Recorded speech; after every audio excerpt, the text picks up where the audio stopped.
పక్కన ఉన్న వారికి షేక్ హ్యాండ్ ఇవ్వండి ఒకసారి, చాలాసేపు అయింది కదా. ప్రత్యేకమైన వందనాలు తెలియజేస్తూ ఉన్నాను.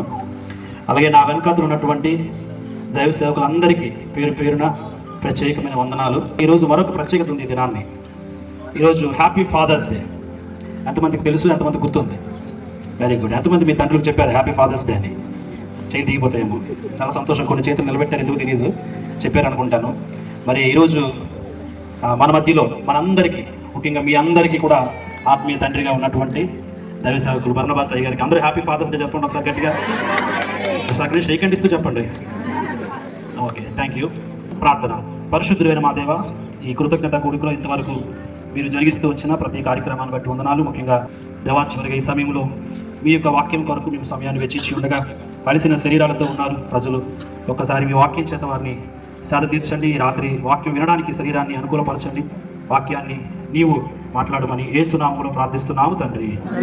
నీవు చేసిన ఉపకారములకు నేనేమి చెల్లింతును, నీవు చేసిన ఉపకారములకు నేనేమి చెల్లింతును.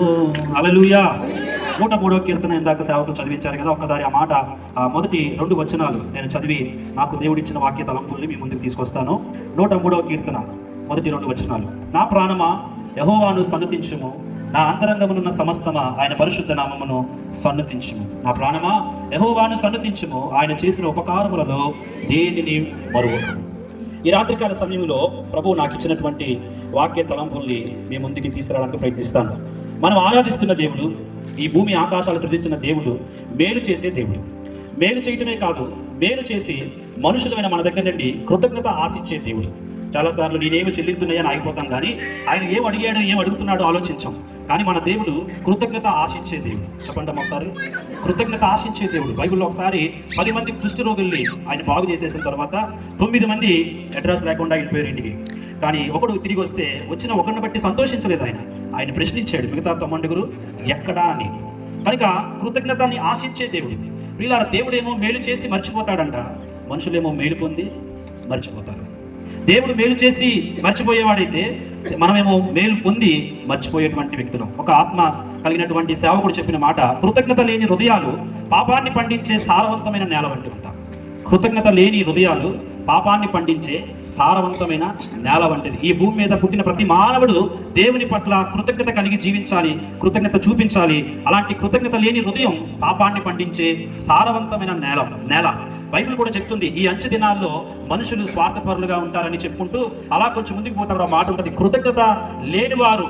ఇప్పుడున్న తరం ఏ తరం అంటే కృతజ్ఞత లేని తరం. ఇంకో మాట చెప్పాలంటే కృతజ్ఞత అనే పదానికి అర్థం తెలియని తరం. కృతజ్ఞత గురించినటువంటి అవగాహన లేని తరములో మనం జీవిస్తున్నటువంటి పరిస్థితుల్లో మనం ఉన్నాం. బైబిల్లో 2 ధనవంతులు ఉన్నారు, కొత్త నిబంధనలో పాత నిబంధనలో. కొత్త నిబంధనలో ఉన్న ఆ ధనవంతుడు తనకున్నటువంటి వ్యవసాయం మంచిగా జరిగించుకొని, పంటలు పండించుకొని, కొట్లు నింపుకొని తన ప్రాణంతో మాట్లాడుతుంటున్నాడు, నా ప్రాణమా సుఖించు అంటున్నాడు. ప్రాణంతో మాట్లాడితే ఏమంటున్నాడు? యు ఎంజాయ్ చేయి నువ్వు. కానీ పాత నిబంధనలో ఒక ధనవంతుడు ఉన్నాడు, ఆయన అంటున్నాడు, నా ప్రాణమా సన్నుతించు. దేవునికి స్తోత్రం కలుగుతున్నాడు. ఈరోజు మన ప్రాణానికి ఏం చెప్తున్నాం మనం?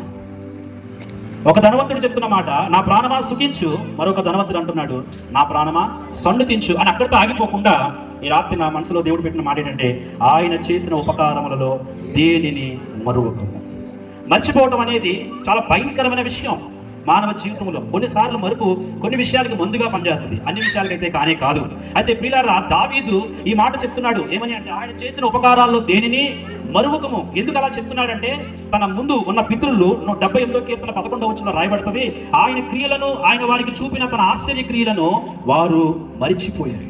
తన పితరులు ఎవరైతే ఉన్నారో, తన యొక్క ముందున్నటువంటి ఇశ్రాయేలు ప్రజలు ఎవరైతే ఉన్నారో, వారు దేవుని క్రియను మర్చిపోయారో, ఆ మర్చిపోవడం వల్ల జరిగినటువంటి అనర్థాలని అవగాహన చేసుకొని దావీదు చెప్తున్నాడు, ఆయన చేసిన ఉపకారాల్లో దేన్ని మర్చిపోవద్దు. అలాగే కొంచెం ముందుకెళ్ళి 106వ కీర్తన 11వ వచనం కూడా చదివితే అక్కడ కూడా ఉంటుంది, అయినను వారు ఆయన కార్యములను వెంటనే మర్చిపోయి ఆయన ఆలోచన కొరకు కనిపెట్టకొనకపోయి. వెంటనే మర్చిపోయే స్వభావం ఇశ్రాయేలు.